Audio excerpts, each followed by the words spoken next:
Hogaamiyaha xisbiga Wiper kana mid ah xisbihaysiga OKA Kalonzo Musyoka ayaa ku gacan sayray kuwa ku andaacoonaya in burburka xisbihaysigaasi uu soo dhawaaday. Waraysi uu siiyay telefishinka maxalliga ah ee Citizen ayuu ku adkaystay in xiriirka ay wada leeyihiin madaxda kale ee xisbihaysiga OKA uu aad u wanaagsan yahay. OKA ayaa waxaa ku midaysan xisbiyada kale ah ANC, KANU, Ford Kenya iyo Wiper.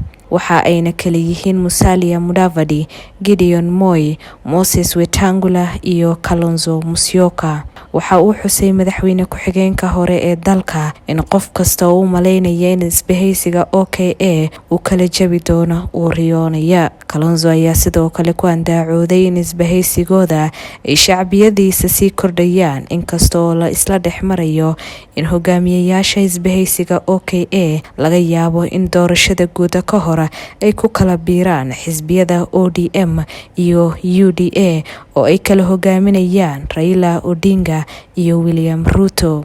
Hogaamiyaha xisbiga Wiper ayaa meesha ka saaray hadallada noocaas ah ee la isla dhex marayo. Dhawaan ayay ahayd markii hogaamiyaha xisbiga Ford Kenya ahna senatarka ismaamulka Bungoma kana mid ah madaxda ugu sarreyso xisbihaysiga OKA uu xaqiijiyay in dabayaaqada bishan shaacin doonaan musharaxa madaxweynenimo ee ku matali doona doorashada guud ee sanadkani.